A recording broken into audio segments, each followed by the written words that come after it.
जिसे हम अछूत कहते हैं, जिसे गांधी जी ने हरिजन कहा। हरिजनों की बस्तियां गांव के बाहर बसाई गई। उनका काम था गांव की सफाई करना, लोगों के मल उठाना, मरे हुए जानवरों का खाल निकालना। और वो गांव के बाहर रहते थे, उन्हें मंदिर नहीं जा सकते थे, अस्पृश्य थे, किसी को छू नहीं सकते थे। कुछ जगहों पर तो गले में तख्ती बांध के उनको चलने के लिए कहा गया कि मैं हरिजन हूँ, मैं शूद्र हूँ, लोग जाने, उसको टच ना करें।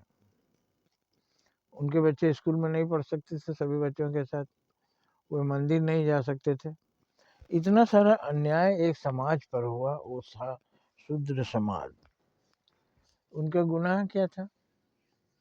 क्योंकि वो हरिजन थे, तो भगवान ने उनको हरिजन के घर में क्यों पैदा किया? हम जानवरों से नफरत नहीं करते हैं, मगर एक मनुष्य की एक जाति बनाया हमने, उस वर्ग से हम नफरत करते हैं। उससे टच नहीं करेंगे, उसको छुआ खाएंगे नहीं, उसको अपने साथ खिलाएंगे नहीं, उसके बच्चे हमारे बच्चों के साथ खेलेंगे कूदेंगे नहीं, पढ़ेंगे नहीं। ये महा अन्याय हुआ था। शूद्र हमारा छोटा भाई, उस पर ये लाद दिया गया, जबकि वो गुनहगारों के लिए था, अपराधियों के लिए था। हमारे यहाँ अपराधी को शूद्र कहा गया। शूद्रों को रहते रहता है, जो बुरे काम करता है वो समाज से बाहर रहे, क्योंकि वो समाज में रहने लायक नहीं है।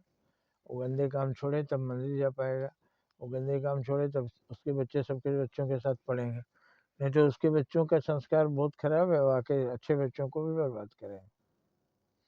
तो अपराधियों के लिए जो था एक तरह का खुला जेल था वो, जहाँ दीवारें नहीं, लेकिन वो सबसे अलग रहते हैं। पहले वो छोड़ो, और उनको सुधारने के बदले में वो और बढ़ते चले गए, सुधार नहीं हुआ, क्योंकि मूल उद्देश्य हम भूल गए। तो आप आज समझ गए होंगे शूद्र और शूद्र में अंतर है। जैसे कनक और कनक, कनक माने धतूरा और कनक माने सोना होता है, उसी तरह से वो शूद्र। तो हमें ये सब चीज़ें मिटा देना चाहिए। मनुष्य मानव मात्र एक श्रेणी में आते हैं। ईसाई धर्म इसलिए बढ़ा क्योंकि उसमें भेदभाव नहीं था, इस्लाम इसलिए बढ़ा कि उसमें भेदभाव नहीं था। हम इतने बड़े होकर मिट गए क्योंकि हमारे यहाँ भेदभाव बहुत हो गया, और यही पतन का कारण रहा। आशा है इस ज्ञान को अधिक से अधिक फैलाएंगे, लोगों तक पहुँचाएंगे, जिससे समाज का भला हो। अधिक से अधिक सब्सक्राइब कीजिए, लाइक कीजिए। जय हिंद, जय भारत।